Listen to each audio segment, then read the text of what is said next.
എന്നുള്ളൊരു വീഡിയോ ആണ്. അപ്പോൾ ഞാൻ 1 കപ്പ് കടലയാണ് എടുത്തിട്ടുള്ളത്.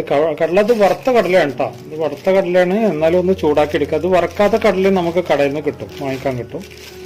അങ്ങനെയാണെന്ന് വെച്ചാൽ വറുത്തെടുത്താൽ മതി. അപ്പോൾ 1 കപ്പ് കപ്പലണ്ടി പാനിലോട്ട് ഇടാം.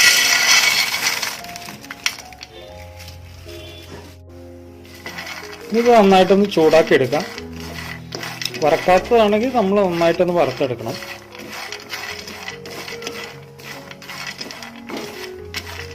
വറക്കാത്ത കപ്പലണ്ടി ഒരു നല്ല ബ്രൗൺ കളർ, ഈ ഒരു കളർ ആവുന്നത് വരെ വറുത്തെടുക്കണം കേട്ടോ. വറുത്ത കപ്പലണ്ടി ആവുകൊണ്ടാണ് ഈ ഒരു കളറ്. വറക്കാത്ത ഇത്രയും കളർ ഉണ്ടാവില്ല.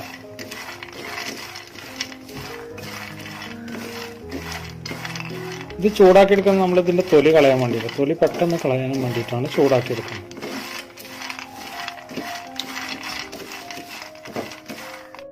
ഇത് നന്നായിട്ട് ചൂടായിട്ടുണ്ട്. ഇനി ഇതിന്റെ തീ ഓഫ് ചെയ്യാം. ഇനി നമുക്കിത് ചൂടാറിയതിന്റെ ശേഷം നമുക്ക് ഇതിന്റെ തൊലിയെല്ലാം എടുത്ത് കളയാം. ചെറിയൊരു ചൂടുണ്ടാവുമ്പോൾ മാത്രം കേട്ടോ. അപ്പൊ കടലിലെ ചൂടൊക്കെ ആറി തൊലിയൊക്കെ കളഞ്ഞു വെച്ചിട്ടുണ്ട്. ഇനി ഇതൊരു 3/4 കപ്പോളം ശർക്കര പൊടിച്ചത്, പൊടിക്കണമെന്നൊന്നുമില്ല, പൊടിച്ച് ഒന്ന് ഇട്ടിട്ടുണ്ട് ഒരു പാത്രത്തിലോട്ട്. എന്നിട്ട് ഒരു 1/4 കപ്പ് വെള്ളം കൂടി ഒഴിച്ച് നമുക്ക് ശർക്കര ഒന്ന് ഉരുക്കിയെടുക്കാം.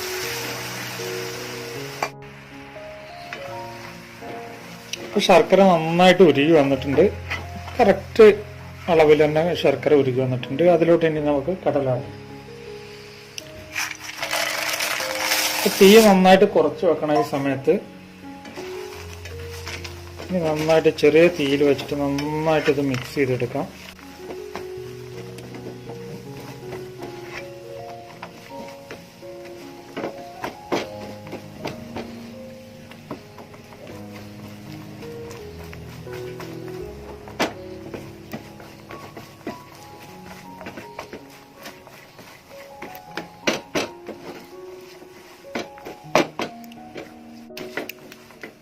അപ്പോൾ നന്നായിട്ട് മിക്സ് ചെയ്തിട്ടുണ്ട്. ഇനി നമുക്ക് ഇതിന്റെ തീ നമുക്ക് ഓഫ് ചെയ്യാം. ഇനി ഇതേമാതിരി നമ്മൾ അടുക്കളയിൽ ഉണ്ടാകുന്ന ഒരു ടൈൽസിന്റെ ഏതെങ്കിലും ഒരു പ്രതലത്തിൽ കുറച്ച് എണ്ണ പുരട്ടിയിട്ടുണ്ട്. അതിന്റെ മുകളിലോട്ട് നമുക്ക് ഈ കടല ഒഴിക്കാം. അപ്പോൾ നന്നായിട്ടൊന്ന് പരത്തിയെടുക്കണം കേട്ടോ. അതിന് വേണ്ടിയിട്ടാണ്. എണ്ണ അല്ലെങ്കിൽ ഇത് ഒട്ടിപ്പിടിക്കുള്ളൂ.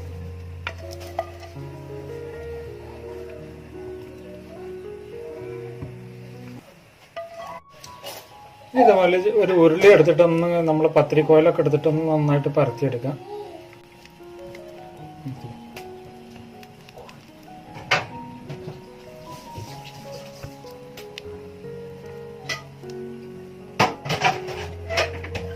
ഇപ്പൊ ഇത് നന്നായിട്ട് പരത്തിയിട്ടുണ്ട്. ഇനി ഈ സമയം നമുക്കിത് കട്ട് ചെയ്തിട്ട് അടയാളപ്പെടുത്തി വെക്കാം. ചൂടാറിയതിന് ശേഷം നമുക്കിത് പിടിച്ചെടുക്കാം. അതുപോലെ ഒരു കത്തി എടുത്തിട്ട് നമ്മൾ ഏത് ഭാഗങ്ങളാണ് കട്ട് ചെയ്യുന്ന ഭാഗങ്ങൾ നമുക്കൊന്ന് ഒരു 2 ഇഞ്ച് വീതിയിൽ നമുക്കൊന്ന് കട്ട് ചെയ്തെടുക്കാം. ഇത് ചൂടാറിയിട്ടുണ്ട്.